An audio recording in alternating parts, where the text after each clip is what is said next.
voici donc arrivés dans le 3e épisode, et oui déjà comme le temps passe vite c'est incroyable, le 3e épisode de l'Instant Disney, où nous allons aborder beaucoup plus en détail et beaucoup plus en profondeur le cas de Peter Pan.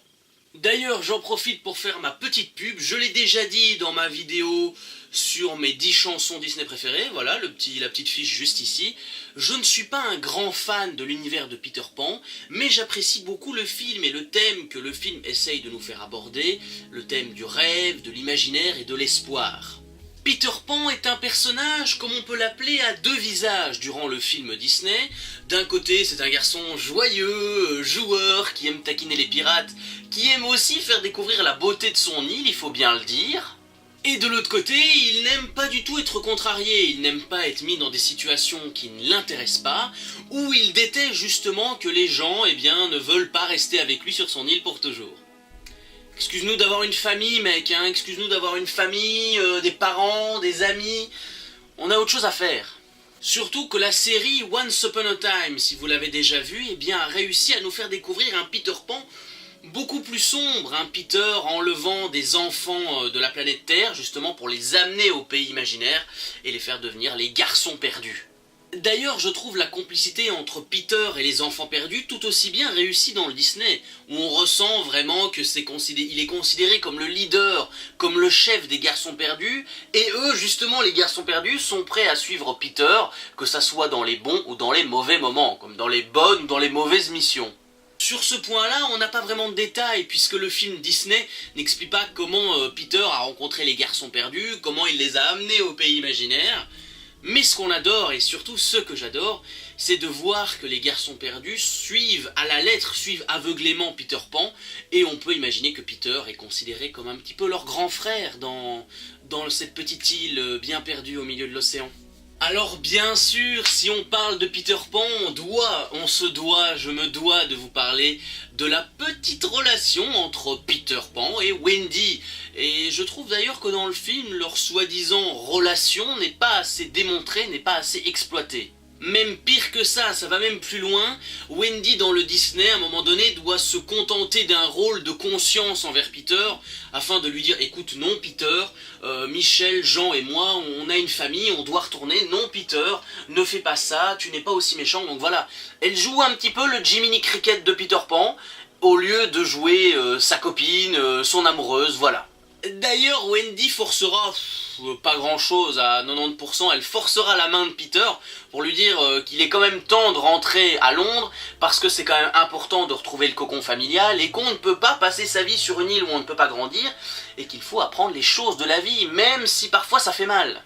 Pour être honnête, je trouve que le personnage de Peter est quand même très réussi dans le premier film, il faut bien le dire. On a un garçon qui est positif, qui aime s'amuser, qui est taquin avec les pirates, qui garde toujours une âme d'enfant, et surtout on sent que c'est un garçon qui aime son île, qui aime jouer, il garde vraiment son âme d'enfant.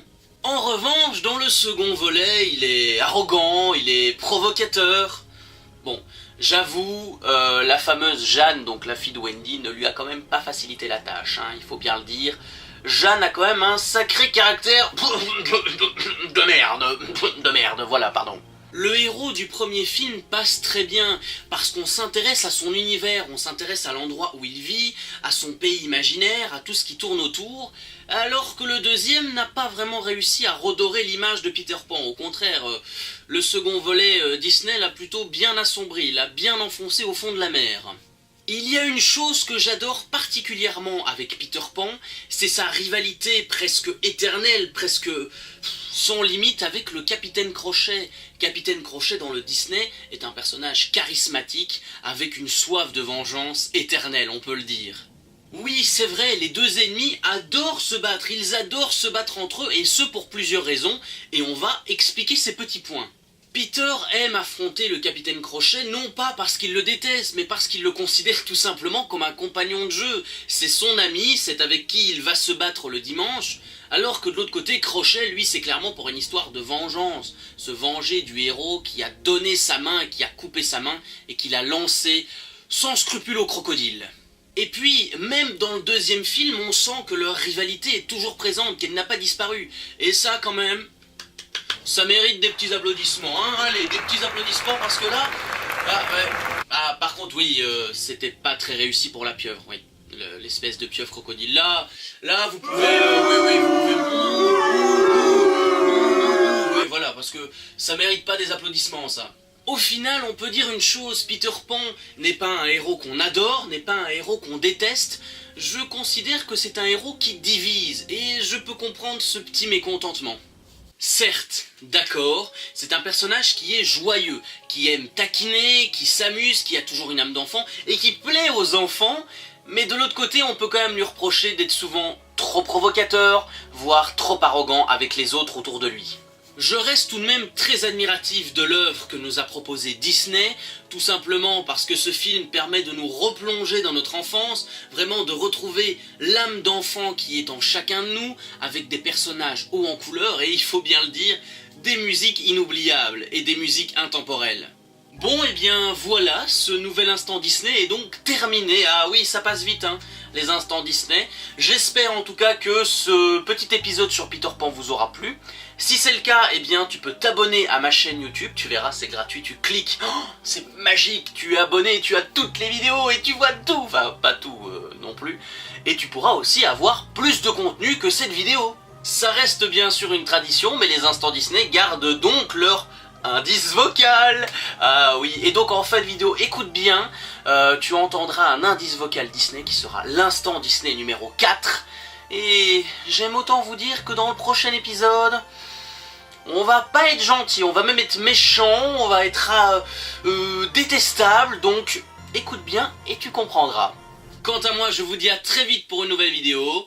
Reste un enfant, et oui, parce que c'est vrai que le monde des adultes fait peur, mais parfois garder son âme d'enfant, eh bien, c'est toujours aussi cool. Allez, salut!